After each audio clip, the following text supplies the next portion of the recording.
देश में ऑपरेशन सिंदूर अभी खत्म नहीं हुआ है, लेकिन बिहार में ऑपरेशन राजनीति जो है उसने जोर पकड़ना शुरू कर दिया है। आज दूसरा दिन है जब लगातार हम देख रहे हैं कि विरोधी खेमे एक दूसरे पर हमलावर हो रहे हैं।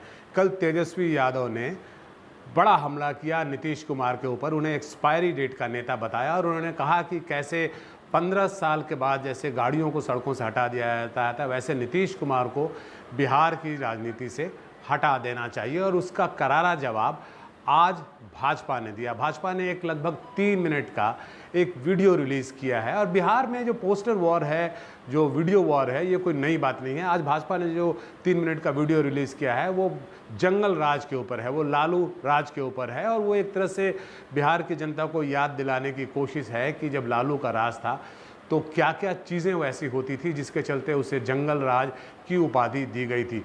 इसके ऊपर में कांग्रेस और राजद जैसी उम्मीद थी, उन्होंने इसके ऊपर में वापस प्रहार किया है। लेकिन कुल मिला के बिहार में जो राजनीतिक माहौल है वो गर्म होता जा रहा है और ये लगातार पिछले 2 दिनों से हो रहा है। तो बिहार में जो चुनावी रेल है उसने रफ्तार पकड़ना शुरू कर दिया है और जैसे जैसे समय बीतेगा, जैसे जैसे चुनाव की तारीख नज़दीक आएगी, वैसे वैसे ये माहौल जो है, चुनावी माहौल, वो और गर्म होता जाएगा। और इसी पर विस्तार से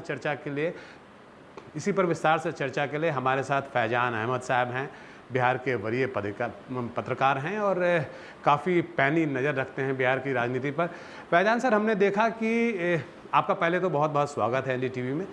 हमने देखा कि लगभग 4 से 5 दिनों की शांति थी जब ऑपरेशन सिंदूर चल रहा था और वो एक ऐसा समय था जिसमें कि सभी दल, चाहे वो पक्ष हो या विपक्ष, वो एक ही राग गा रहे थे और उन्होंने बिहार की राजनीति को एक तरह से बैक बर्नर पर रख दिया था उसे, वो उसकी बात नहीं कर रहे थे। लेकिन जैसे ही मामला शांत हुआ, जैसे ही सीज़ फायर की बात हुई, उसके बाद से ये राजनीतिक तापमान जो है बिहार में बढ़ता जा रहा है। और कल इसकी शुरुआत तेजस्वी यादव ने की।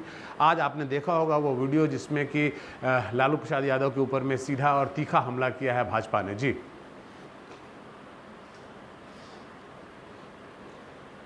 देखिए, अभी कुछ दिनों से पूरा देश, उसमें बिहार भी शामिल है, हम लोग युद्ध और युद्ध विराम और ऑपरेशन सिंदूर और ये सब की बातें कर रहे थे। आज तिरंगा यात्रा की बातें हो रही, लेकिन बिहार में कुछ बातें बदल गई हैं। ये देखिए, कहा जाता है कि बिहार में बिना राजनीति के कोई रह ही नहीं सकता है। बिहार में राजनीति लोगों का ओढ़ना बिछौना, सिर्फ राजनीति के बारे में नहीं कह रहा हूँ, हर आम आदमी के बारे में राजनीति उनका ओढ़ना बिछौना, बिना राजनीति को रह नहीं सकता। तो चुनाव के फिर अब राजनीति का हमारे यहाँ दौर शुरू हो गया है। और देखिए, अब बीजेपी का प्रोडक्शन एक निकला है, वो गैंग्स ऑफ घोटालेबाज। तो ये बहुत बहुत जगह दिखाया जा रहा है, बज रहा है। और इससे एक तरह का चुनावी माहौल कहें या राजनीतिक माहौल गरमाने की कोशिश भी की जा रही है। तो इसमें गैंग्स ऑफ घोटालेबाज में क्या है, घोटालेबाज में 2 को उन्होंने फोकस किया है, लालू यादव और तेजस्वी यादव। और दोनों कहा, एक चारा घोटाला और एक को जमीन घोटाले का सरगना इन्होंने इसमें बताया है।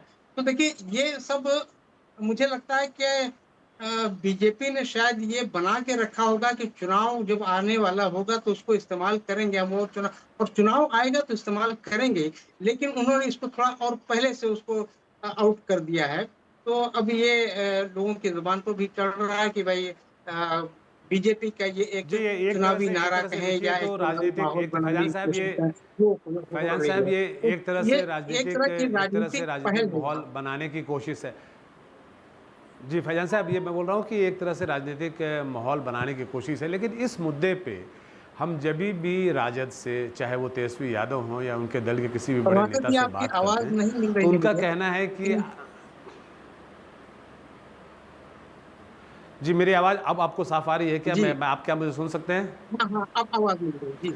जी, मैं ये कह रहा था जी फैजान साहब, मैं ये कह रहा था कि इस मुद्दे पे हालांकि ये एक राजनीतिक माहौल बनाने की कोशिश है भाजपा द्वारा और राजद द्वारा भी, लेकिन इस मुद्दे पे जब भी हम, चाहे वो तेजस्वी यादव हों या राजद के कोई भी बड़े नेता हों, उनसे जब भी बात करते हैं तो उनका कहना है कि आप 20 साल पुरानी बात जो बार बार लोगों के सामने ला रहे हैं उसका कोई मतलब नहीं रह जाता है। 20 साल से आप यहाँ सरकार में हैं तो बात तो आपकी करनी चाहिए, जवाब तो आपको देना पड़ेगा कि जो भी खामियां हम गिना रहे हैं, चाहे वो महिलाओं की बात हो, चाहे पलायन की बात हो, चाहे रोजगार की बात हो, उसके लिए लालू प्रसाद यादव को आप जिम्मेवार नहीं ठहरा सकते। वो 20 साल पहले थे यहाँ, 20 साल से आप सत्ता में हैं। तो इस लॉजिक में, इस बात में कितना दम लिखता है? क्योंकि जब भी कोई बड़े, चाहे वो राजद के, चाहे वो बड़े भाजपा के नेता हों, चाहे वो जेडीयू के नेता हों, उनसे आप जब भी बात करेंगे तो वो लालू प्रसाद यादव के जंगल राज की बात करने लगते हैं, वो लालू प्रसाद यादव के शासन की खामियां गिनाने लगते हैं, जबकि वो 20 साल पहले थे यहाँ पे।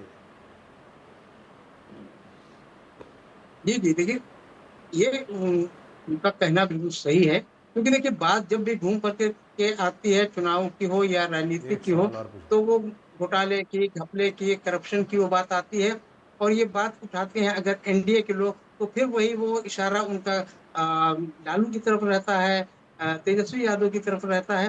तो घूम फिर के बात फिर वहीं आ जाती है, वो चाहे 15 साल, 20 साल पुरानी बात क्यों ना हो, क्योंकि देखिए एनडीए का भी अभी तक यही रहा है कि वो जंगल राज की बात हो और करप्शन की बात हो और 15 साल, तो वो 20 साल पुरानी बातें, यानी लालू राबड़ी राज की ही बातें वो ज़्यादा करते हैं। उन्होंने खुद क्या किया है, उन्होंने क्या किया, उस पर उनका फ़ोकस कम रहता है।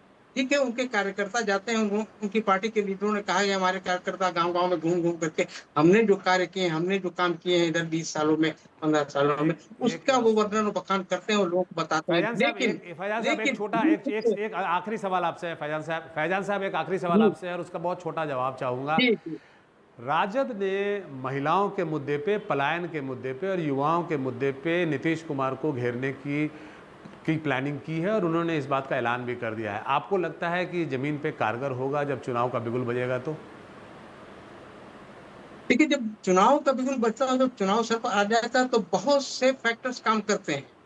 ये जो आप बता रहे हैं, चाहे वो पलायन का हो या बेरोजगारी का हो, या ये सारे मुद्दे काम करेंगे और ये सारे मुद्दे उठेंगे, क्योंकि ये जितने भी वो समस्याएं हैं, इनका कोई निदान नहीं हो सका। आज भी पलायन उतना ही हो रहा है जितना पहले, अब से 15 साल 20 साल पहले होता था, उतना ही आज भी पलायन हो रहा है। बेरोजगारी अभी भी है, ठीक है, रोजगार के कुछ अवसर दिए गए हैं और रोजगार दिया भी गया, खासतौर से पुलिस में हो या टीचर्स में हो, लेकिन फिर भी बेरोजगारी तो है, बहुत है।